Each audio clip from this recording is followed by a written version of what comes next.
football with the Pro Football Hall of Fame? Ready? You ever been tackled by a pro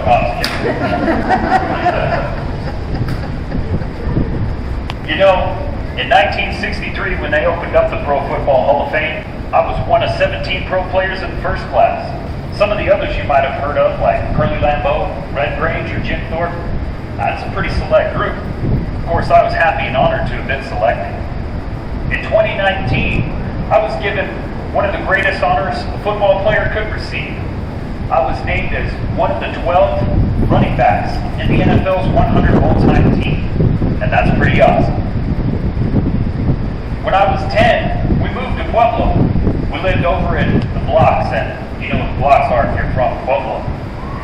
I started playing football in the empty lots in the street, not far from where my statue is at Dutch Clark Stadium, actually.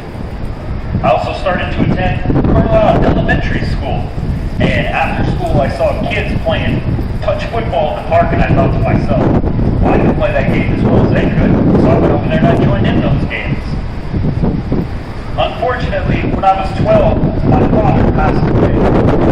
So to help my family out, I got a job on the railroad. At 12. Parents, take note. I finished up at Carlisle Elementary School, and I went to work full-time on the railroad.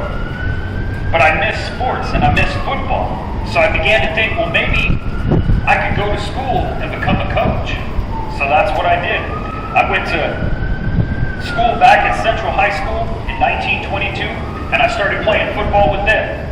I was 15 years old, 6 feet tall, and 143 pounds of railroad working muscle. And believe you me, I continued to work hard.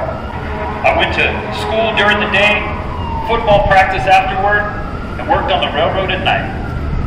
My senior year, the Pueblo chieftain said I was the greatest, the best high school football player in the state. Let's just say Central had a couple of really good years in 24 and 25. In 1926, I went to Colorado College, and I started as a fullback with them. I also started varsity my sophomore year. And we had winning seasons as I led the conference in scoring. There wasn't a Heisman Trophy back then, but I did make All-American. One of my supporters for the All-American was Alan Gould of the Associated Press, who called me a halfback extraordinaire and a ball-carrying terror. He also said that I was the greatest football player the Rocky Mountains had ever produced.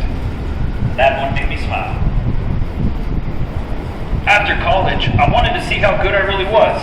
So in 1931, I went to go play in Fort Smith, Ohio for $140 a game. But in 1931, that was during the Great Depression. So that was really great money for those games. For 3 years, I led the NFL in rushing touchdowns. Then the Fort Smith Spartans, which you might have not heard of, were sold, and the new owners moved the team to Detroit and changed the name to the Lions. They offered me $4,000 a year. And in 1934, I wasn't going to turn that down. Yeah, that was great money. That first season, we had a 10-3 record. The next year, we were NFL champions. Potsy Clark, the head coach of the Detroit Lions, he has the same last name as me, but no relation. He said in the newspaper,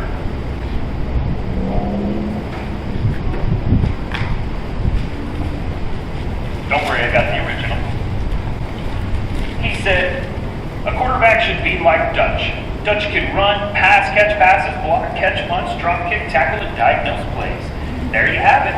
The ideal quarterback, in my opinion. Oh, and Dutch can smile.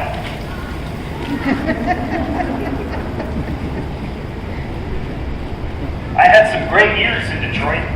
I retired in 1938. I became the head coach and athletic director there. While I was the head coach and athletic director there, I was also the head coach and athletic director for the Cleveland Rams and the University of Detroit. I gotta admit, I had an amazing life and even more amazing football career.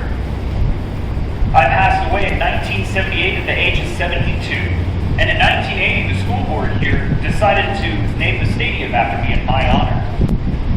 My my family requested that a statue be built in my behalf, so Nick Latka, with help from his brother Tom, they built one. My sisters Pearl and Mabel, they got to see the statue unveiled in 1981. It's a really nice statue, and I'm so grateful and honored to be memorialized in that way. On your way home tonight, you should stop by the stadium and give a look at my statue. I'm told it's a handsome one.